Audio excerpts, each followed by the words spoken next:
Hello coaches, this week we're going to take a look at pre-season training. How would I design a pre-season training session? First day back, want to get the players engaged, want to get it competitive. How would I design a session around that there? If you enjoy the work, please subscribe to the channel so you don't miss any more content. We've got a lot of stuff coming up.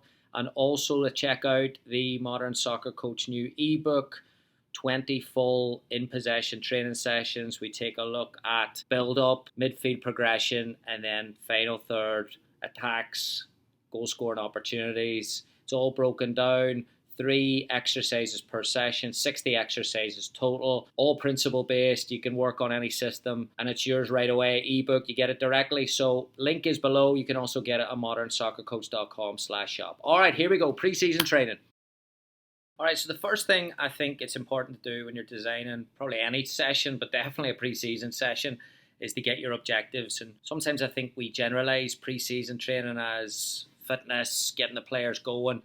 But I think it's important to maybe look at your principles of not just a formation or a system, but those core principles that you want to get in possession, out of possession, and look to work them into your pre-season training as soon as possible. So the first one for me, if I was doing a session and working and implementing a model, I would look at that tempo in possession, because you're going to have energetic players and you're going to have players that are excited to be here. So use that to your advantage.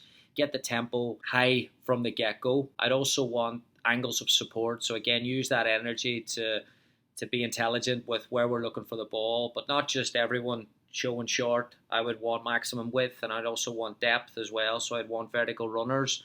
So always looking for exercises that, again, when we'll look at this here, is not just everyone showing for the ball, but people looking in angles and positions that you're going to want them in an 11v11 game alongside your principles. Out of possession, I would look at high pressing, but not just from a structure standpoint, not just whether it's a 4-3-3 or a 4-2-3-1, how you're going to press, but just to implement high pressure on the ball at all times. And that's from all restarts, and that's all from transitions as well. So when you're designing the session, allow them to experience as many transitions as possible and make those transitions as intense as you can in terms of how the games are conditioned and structured.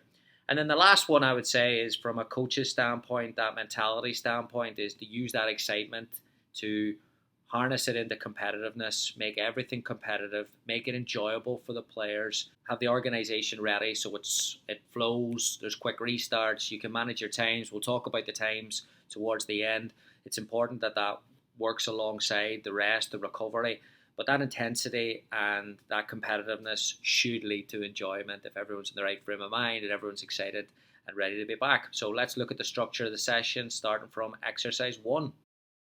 So going back to that first point about the passing angles and the width and the depth, I wouldn't start with like just a normal 4v2 or a 6v2 just to get the ball going. I would want a intent and a direction in what we're trying to do with the ball. So I think a transferondo allows you both to get that penetrative passing and looking forward. Also, it allows you then to add a little bit of physical conditioning to your rondo. So what I would do would be 8 players, 6 in possession, 4 reds in one square, 2 reds in the other square, 2 yellows defending. And after 3 passes, the red team are trying to transfer the ball across. When they transfer, 2 players got to go support.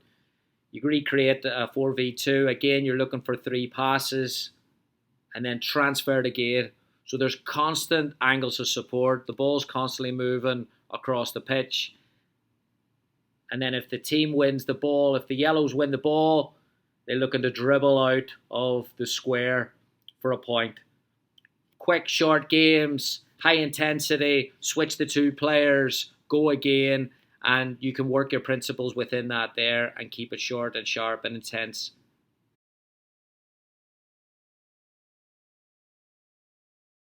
I would then bring the goalkeepers over. They should be ready to go, and 4v4 plus 4. So all the support players are now in the attacking side of the pitch. Now this game is short and sharp. It's 2 touch limit on the inside, 1 touch limit on the outside. It's all about creating those moments where we were looking for an outlet pass in the last exercise. Now we're about creating those moments to look for shots on goal or combination plays within the goal. It's quick, it's intense, short games, rotate 4 on, 4 off. You get your recovery on the outside, but you also have to work on your recovery. So it means you're a bounce player, and technically you're under pressure as well to still be part of the game. Keep score, make it intense, make it competitive, and the players would really, really enjoy this one. Now we open up the spaces, 8v8 plus the goalkeepers, 9v9. So you've always got those 18 players that you're working with.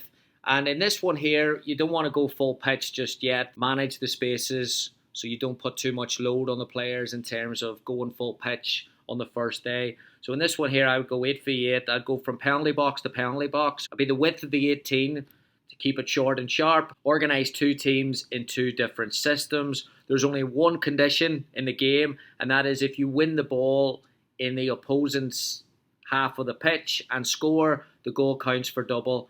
So now you're incentivizing pressure and challenging them in the transition then to take advantage of that pressure and create shots on goal. If the team scores, they get the ball back at the goalkeeper. So again, physically, you can manipulate the session slightly to get the team back, and then those angles of support that we started the session with, you're then layering that in to this exercise as well, finishing the game with everyone involved. So it's hard work, but also you're looking for that high quality as well.